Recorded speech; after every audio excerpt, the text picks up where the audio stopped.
Life, cave dweller, is amazing. I don't know why the Hindus want to get over it and like never come back. If reincarnation is true, I just want to keep coming back because it's so awesome to be here. I just spent 50 years of my life not realizing that I had a body, just overlooking it, not being satisfied with it. Like I wasn't strong enough, right? I wasn't manly enough.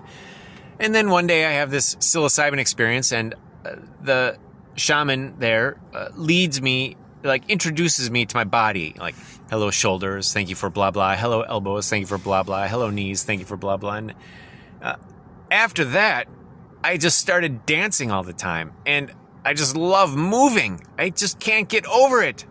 Very common, often at my class, because school starts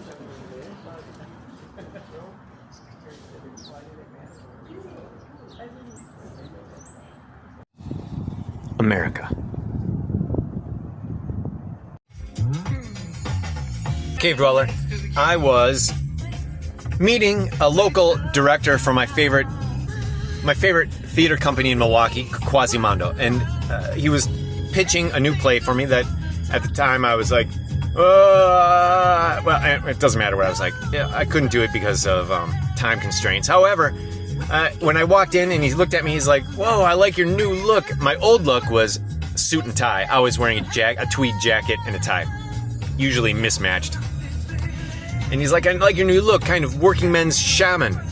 And it was during the work day, and I was wearing work pants and a sweater, woolly pulley, black woolly pulley. And I'm like, how could you tell? Coincidentally, I'm on a journey into mysticism, Andean mysticism. And he's like, what's that? And I had to explain it. And it was like a mystery to me how he could tell that I was taking this mystical turn. But I was wearing a mala around my wrist and a crystal around my neck and 3 rings. I had 3 rings on, each one with a stone in it. And I wasn't trying to look like a shaman or look mystical. I don't know. I wasn't trying to do or be anything with this stuff. I just loved it. I just loved this extra jewelry. Since then, I've tried to tone it down because it's the response people have where they suddenly outside myself. I put myself outside the norm of acceptability. So, anyway, working man's shaman. That's me. Working man's shaman, even though there's no way I could possibly be a shaman. Don't call me when you need to shamanize yourself. Call a professional.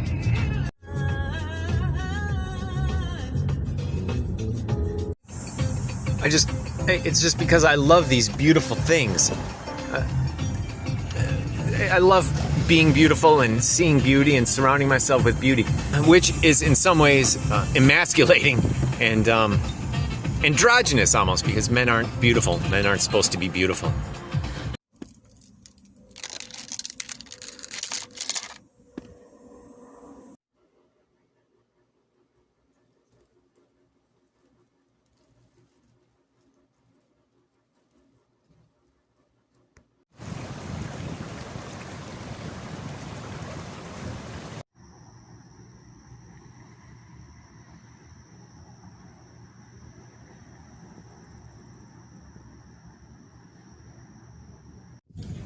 Giddy up, horsey.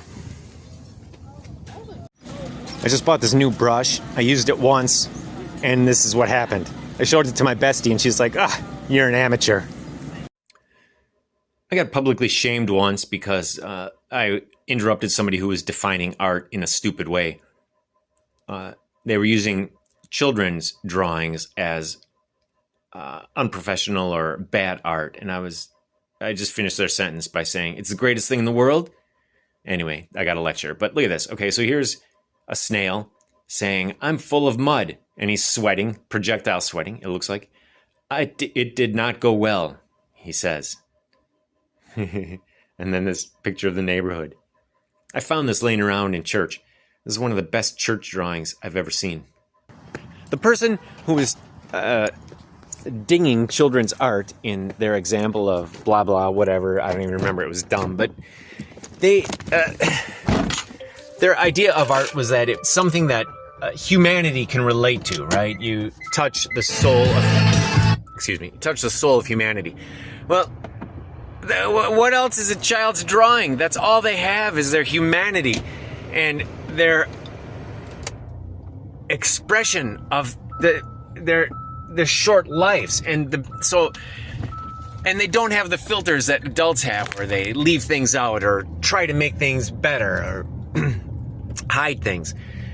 What they do instead is, where there's a hole in their world knowledge, their understanding of the universe, they just fill it in. They just make it up.